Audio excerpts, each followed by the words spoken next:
Hello you, it's me. Today we're going to talk about A Song of Stone by Iain Banks. Not Iain M. Banks. Wink wink, they're the same person. He's a Scottish author whose debut novel was the very controversial The Wasp Factory. Highly recommend that if you haven't read it. He's the nominee for and the winner of a heck of a lot of literary awards, mostly for his sci-fi. This one, however, is one of his more mainstream fiction ones. I'll do the plot rundown before we get into the actual review, but I'll mark everything on the time bar. We enter the book following Abel and Morgan, who is his lover and maybe sister, riding in a carriage as part of a mass exodus trying to flee a country torn apart by war. They've left their home, a small castle in the forest, but when it gets out that this is their home, that this was the place they owned and lived, they're turned around by a group of soldiers headed by a woman known only as the Lieutenant, to whom they're forced to play host, while they turn the castle upside down, fortify it, occupy it, plan their skirmishes against a nearby soldier group. While this is happening and being narrated unreliably by Abel, it's peppered with his memories of the castle as a child, memories of him growing up with Morgan in the local area.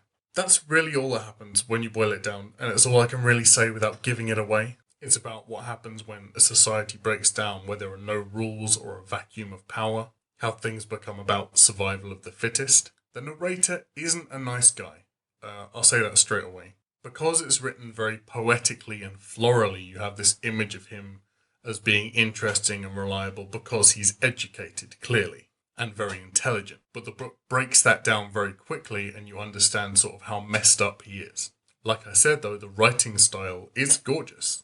I'd say similar to J.G. Ballard in quite a few ways. The openings of each chapter are written in such a striking and reverential way that they feel almost like prayers. The land is warm beneath the sun's high hand. The light falls prone and further shades the season's pastel scatter. This road, here made golden by a recent shower, steams like a burnished causeway to the sky. Or, bright morning comes. The bloody-fingered dawn, with zealous light, sets seas of air ablaze and bends to earth another false beginning.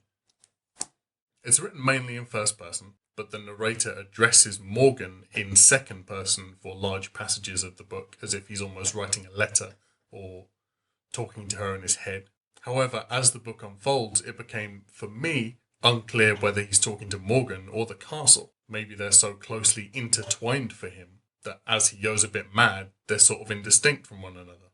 The unknown setting of this book is something deliberate, I think, and contributes to the feeling of confusion for bystanders in war, not knowing who's fighting over what's going on, only that we need to survive until whatever's happening stops. It seems sometimes that this could be a post-apocalyptic novel, because they say things like, it's been years since anybody saw a plane, so I don't know.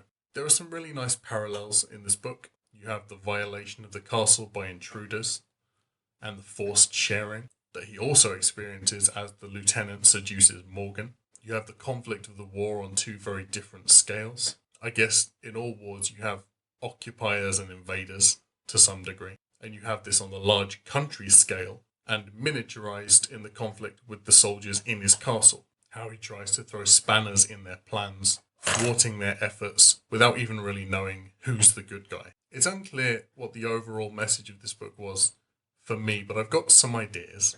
There were big themes of decadence versus nihilism, big themes of valuing possessions over human life and how toxic that is, how there has to be a line when it comes to preserving history. When do you throw away the past to focus on the present? The only bad guys for Abel are the people making my life unpleasant right now.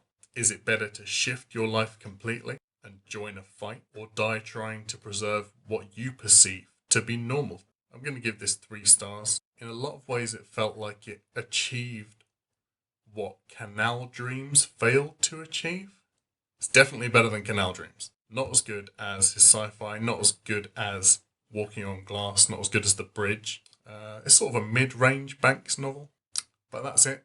Not especially memorable. Check out my Twitter. Follow me on Twitter. That's linked down below. Follow me on Goodreads. It's linked down below. Like and subscribe. More videos coming thick and quick. I read pretty fast. Don't forget to join our Sci-Fi Interstellar book club, which is also linked down below if that's your jazz. and I'll see you next time for the next review. Bye!